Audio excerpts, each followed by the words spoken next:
नमस्कार। आज हम वैदिक दृष्टि में देखेंगे छठे भाव में अलग अलग ग्रहों के स्थित होने के क्या परिणाम होते हैं। यदि छठे भाव में सूर्य स्थित है तो जातक सुप्रसिद्ध साझेदारी में साझेदारी के कार्यों में सफल होने वाला और राजनीतिज्ञ भी होता है, क्योंकि सूर्य से हम राजनीति भी देखते हैं। इसलिए यदि जातक राजनीति में जाता है तो वहाँ पर भी सफल होता है, क्योंकि छठे भाव में स्थित सूर्य जातक को हार और विफलता के सामना करने से मुक्त रखता है।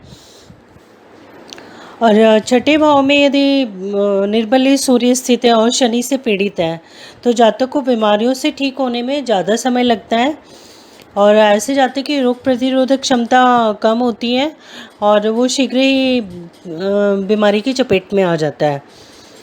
और यदि सूर्य ज़्यादा पीड़ित है यहाँ पर तो आँखों के रोग, हड्डियों के रोग, हृदय रोग होने की संभावना रहती है। और जातक का गला बहुत सेंसिटिव होता है, जैसे मौसम बदल रहा है या ठंडा खट्टा तीखा तला थोड़ा भी खा लेगा तो उसका गला खराब हो जाता है। छठे भाव में चंद्रमा का स्थित होना।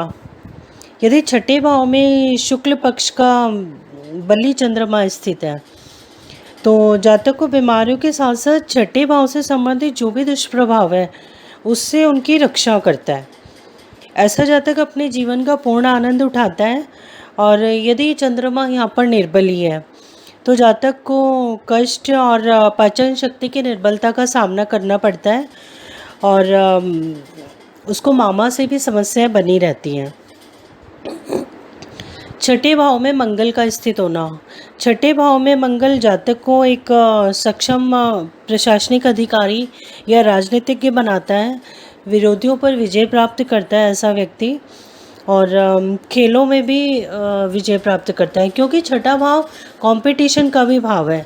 मंगल के यहाँ स्थित होने से उसको उत्साह और प्रेरणा मिलती है और वो अपने पराक्रम का पूरा उपयोग कर पाता है। लेकिन यदि यहाँ पर मंगल पीड़ित है तो मंगल से संबंधित रोग जैसे छाले होना, कमज़ोर छाती का होना, मांसपेशियों का कमज़ोर होना, हीमोग्लोबिन का कम होना, इस तरह की परेशानियाँ देता है।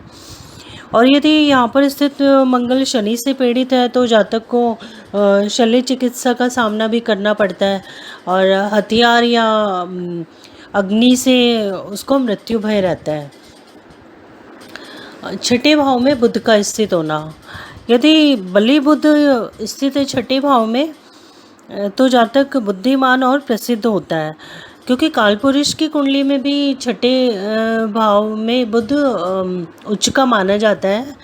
इसलिए यहाँ पर छठे भाव में बुध स्थित होने से जातक रोग ऋण शत्रु का सामना भली भांति कर पाता है, क्योंकि रोग ऋण शत्रु से विजय प्राप्त करने के लिए वो अपनी बुद्धिमत्ता का सहारा लेता है।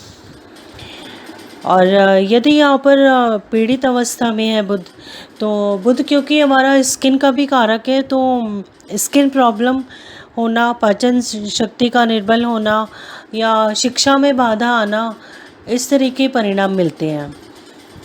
छठे भाव में बृहस्पति का स्थित होना। छठे भाव में बृहस्पति का स्थित होना प्रोफेशन के लिए बहुत अच्छा है, क्योंकि यहाँ पर स्थित बृहस्पति पंचम दृष्टि से दशम भाव को देखते हैं। तो ऐसा जातक धनवान होता है और समृद्धिशाली होता है, और समाज के जो पीड़ित लोग होते हैं उनकी सहायता करने में भी अग्रणी रहता है। और लेकिन यहाँ पर निर्बली बृहस्पति अगर स्थित है छठे भाव में तो जातक को डायबिटीज़ या लीवर से संबंधित रोग होने की संभावना रहती है। छठे भाव में शुक्र का स्थित होना। छठे भाव में शुक्र कई शत्रु देता है, और भरपूर प्रयत्न के बाद भी उसको व्यवसाय में हानि का सामना करना पड़ता है और गलत मंत्रोच्चारण करता है। इसलिए जातक को कई प्रकार से हानि का सामना करना पड़ता है। लेकिन भावार्थ रत्नाकर के अनुसार यदि यहाँ पर बली शुक्र स्थित है तो ऐसे जातक का कोई शत्रु नहीं होता, वह समृद्ध और धनवान होता है। छठे भाव में शनि का स्थित होना। छठे भाव में शनि का स्थित होना शुभ है। जातक शत्रुओं पर विजय प्राप्त करने वाला, और ऐसे जातक को चोरों का भय नहीं होता, और वो एक अद्वितीय सैनिक होता है और कठिन परिश्रम करने वाला होता है। कठिन से कठिन कार्य को भी पूर्ण रूप से करने में सक्षम होता है। लेकिन यदि पीड़ित शनि है तो आँख के रोग होने की संभावना होती है, और वो झगड़ालू प्रवृत्ति का होता है। आँख में भी विशेषकर दाईं आँख में प्रॉब्लम होने की संभावना रहती है। छठे भाव में राहु का स्थित होना। छठे भाव में राहु का स्थित होना शत्रुओं का नाश करता है। जातक के बल में, विद्युता में, साहस में वृद्धि करता है, और जातक अद्वितीय होता है। और ऐसा जातक अपने कार्यों से दूसरों को प्रेरणा देने वाला होता है। आकर्षक, बुद्धिमान, सम्मानित, और एक अपनी अलग से पहचान बनाने वाला होता है। राहु क्योंकि विदेश का भी कारक है, तो ऐसा जातक विदेश में निवास करने वाला भी होता है। और यदि ये दशम भाव में स्थित बृहस्पति से दृष्ट है, क्योंकि केंद्र के बृहस्पति से दृष्ट राहु तभी होगा जब वो बृहस्पति दशम भाव में स्थित होंगे।